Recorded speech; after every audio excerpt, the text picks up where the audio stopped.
Ya, Assalamualaikum warahmatullahi wabarakatuh. Saya Nisa Soleha, perwakilan dari kelompok 2.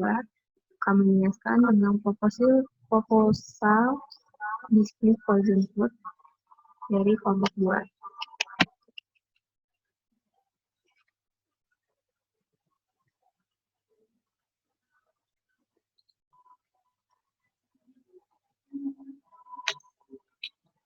Disusun oleh Azanti Frozen Chef Trimansyah, Anissa Soleha, Fikri Teguh Hidayat, Muhammad Wira Hadi Kusuma, Siti Nadia, Tiar Permana, dan Salahuddin Ali.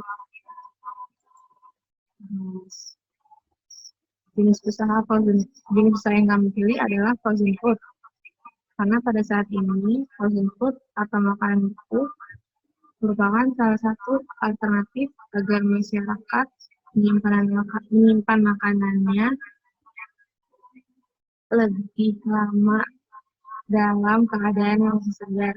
Dan perusahaan kami berusaha membuat frozen food yang dapat dinikmati masyarakat dalam keadaan yang masih fresh dan kualitas yang dibentuk serta dapat bersaing di pasaran.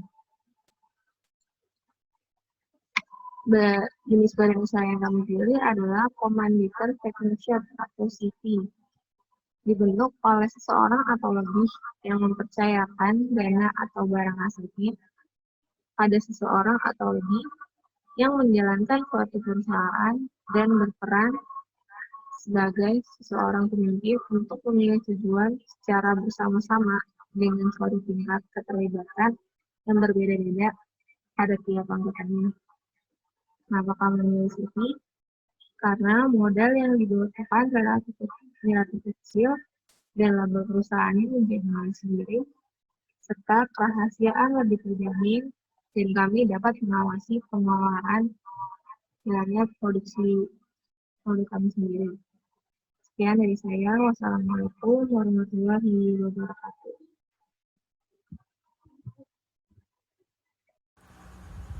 Assalamualaikum warahmatullahi wabarakatuh. Saya Salahuddin Ali. Saya akan menjelaskan tentang atribut dan mutu produk kami.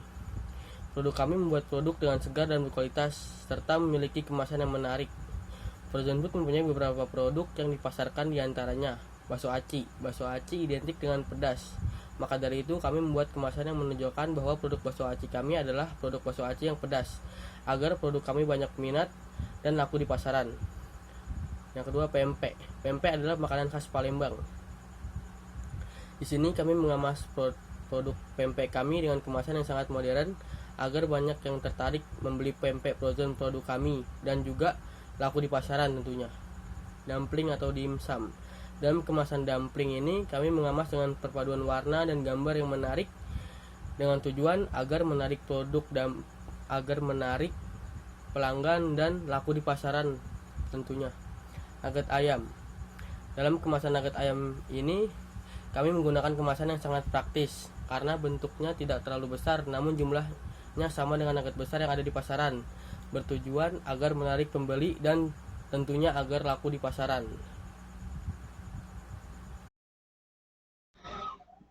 Saya Siti Nadia dan saya akan menjelaskan tentang penetapan harga untuk produk frozen food. Untuk harga frozen food sendiri itu beragam dari mulai harga 20.000 hingga 80.000. Dan perusahaan kita menjual berbagai macam jenis frozen food, meliputi ada bakso aci, ada pempek, ada dumpling dan dimsum, dan juga nugget. Untuk bakso aci sendiri kita mempunyai 5 jenis, yaitu ada bakso aci kecil, bakso aci sambal hijau, bakso aci sambal goang, bakso aci ayam suwir, dan juga bakso aci tulang rangu. Untuk harga dimulai dari 20.000 hingga 23.000. Selanjutnya ada pempek. Pempek juga kita buat dengan 6 jenis, yaitu ada pempek kapal selam, pempek lenjer, pempek telur, pempek keriting, pempek adan, dan juga pempek kulit. Untuk harga dimulai dari 30.000 hingga 55.000. Dalam pempek tersebut menyiapkan paket lengkap dengan isi 6 jenis, yaitu dengan harga 80.000. Dumpling atau dimsum itu kita memproduksi 6 jenis, yaitu dengan hakau udang, siomay, ada bakpao, ada mantau isi coklat, ada dumpling keju, dan juga dumpling ayam. Untuk harga dimulai dari 26.000 hingga 35.000. Selanjutnya ada nugget. Untuk nugget kita memproduksi dari bahan dasar ayam. Untuk berbagai macamnya itu kita ada chicken nugget ball, chicken nugget ABC, chicken tofu, dan juga chicken nugget spicy garlic. Untuk harga dimulai dari 20.000 hingga 34.000. Sekian dari saya. Terima kasih. Assalamualaikum warahmatullahi wabarakatuh. Nama saya Zandi Fajisha Putri Marca. Di sini saya akan menjelaskan tentang saluran distribusi. Apa sih saluran distribusi itu? Saluran distribusi itu yaitu proses penjualan dari tangan produsen sampai ke tangan konsumen. Gimana sih? Nah, di sini kami sebagai produsen. Nah, kami itu bertugas untuk mengolah bahan mentah menjadi bahan setengah jadi.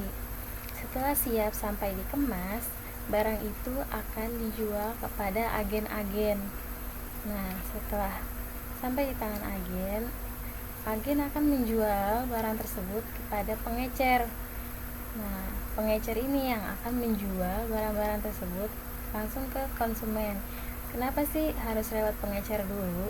Karena konsumen bisa membeli barang secara satuan atau hanya dengan jumlah sedikit. Perkenalkan, saya Tiar Permana. Saya akan menyampaikan platform distribusi yang digunakan oleh perusahaan kami. Kami melakukan distribusi via online, juga melalui beberapa platform distribusi seperti Shopee, Instagram, dan Facebook. Yang pertama ada Shopee.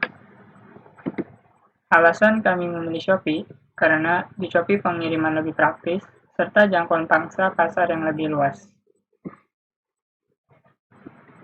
Yang kedua ada Instagram. Alasan kami memilih Instagram karena promosi akan menjadi lebih mudah dengan Instagram dengan adanya fitur wawasan yang akan membantu untuk mengenali data pengikut profil dan untuk mengoptimalkan manajemen konten. Yang ketiga, ada Facebook. Alasan kami memilih Facebook karena dengan Facebook, kami dapat beriklan sesuai target, mudah mengupdate berbagai informasi, serta dapat menaruh satu konten di bagian paling atas pada tampilan page bisnis kami. Lalu, saya akan menjelaskan tentang proses manufaktur. Proses manufaktur adalah proses pengolahan bahan mentah menjadi produk baru. Nah, di sini kami mengolah bahan-bahan seperti daging, ikan, dan lain-lain. Pertama yaitu adalah dibersihkan terlebih dahulu. Nah, dari pembersihan itu akan dimasukkan ke dalam mesin. Setelah itu akan diproses menjadi bentuk-bentuk yang diinginkan. Nah, setelah itu kami akan memasukkannya ke dalam kemasan yang diberi label atau merek dagang, lalu diberi tanggal expired. Nah, itu adalah proses manufaktur itu sendiri. Setelah itu, makanan siap untuk diperjualbelikan atau diperdagangkan kepada masyarakat atau konsumen. Pilihan tempat usaha yang pertama yaitu fasilitas kebersihan. Fasilitas kebersihan yang terdiri dari setiap kali ke tempat usaha tersebut, yaitu tempat usaha makanan yang kami sediakan, yang kami akan rancang. Kebersihan yang utama yang pertama yaitu menjaga kesehatan atau menjaga kebersihan dalam semua pelanggan, kepada semua pelanggan, terutama kepada karyawan. Karyawan harus bersih dalam hal sikap ataupun dalam hal pakaian atau kebersihan yang lainnya. Kebersihan yang pertama yaitu mencuci tangan dengan menggunakan sabun dan menggunakan air yang mengalir. Yang kedua, fasilitas umum yang terdiri dari toilet yang ada di dalam sebuah tempat usaha makanan tersebut. Yang ada di dalamnya yaitu tempat toilet umum pelanggan ataupun tempat karyawan. Nah, yang ketiga yaitu keamanan. keamanan di sebuah tempat usaha. Yang pertama yaitu keamanan hal security dalam sebuah usaha harus ada, karena apa? Buat aman dalam hal penjagaan kendaraan. Nah, yang kedua yaitu CCTV merupakan alat bantu jika ada perampokan ataupun pembegalan dalam sebuah usaha tersebut. Nah, yang ketiga fasilitas produksi yaitu kebersihan dan sanitasi peralatan. Pembersihan dilakukan dengan mencuci tangan, mencuci peralatan, dan dengan menggunakan air bersih yang mengalir dan sabun deterjen dibantu dengan sikat halus ataupun spons. Peralatan tersebut yang sudah dicuci ataupun yang sudah dibilas selanjutnya melakukan sanitasi. Yang pertama yaitu merendam peralatan yang telah dicuci dan dibersihkan. Nah, yang kedua yaitu menyemprotkan larutan sanitizer kepada peralatan tersebut. Nah, yang ketiga yaitu jika terus belum bersih, maka lakukanlah cara keduanya. Yang pertama yaitu mencuci dengan menggunakan sabun dan menggunakan air yang mengalir. Assalamualaikum warahmatullahi wabarakatuh. Perkenalkan, nama saya Muhammad Radhi Kusuma. Saya akan menjelaskan tentang tenaga kerja kompeten. Tenaga kerja apa aja sih yang dibutuhkan oleh perusahaan kami? Perusahaan kami membutuhkan tenaga kerja yaitu juru masak atau koki. Kenapa perusahaan kami membutuhkan juru masak atau koki? Karena perusahaan kami berdiri di bidang makanan atau frozen food. Nah, perusahaan kami memiliki kualifikasi yang diperlukan, yaitu pendidikan minimal SMK perhotelan, diutamakan yang berpendidikan D3 Tata Boga, mempunyai pengalaman kerja sebagai juru masak minimal 1 tahun, mampu menerapkan SOP juru masak dalam pekerjaan, mampu bekerja di bawah tekanan.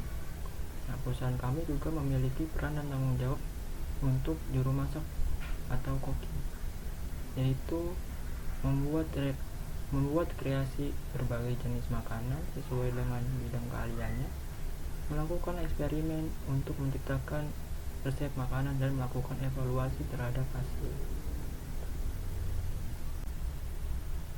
Demikianlah beberapa hal yang bisa kami sampaikan. Sebelumnya kami memohon maaf yang sebesar-besarnya apabila penjelasan kami tadi ada yang kurang atau salah. Mohon dimaafkan. Terima kasih atas perhatiannya.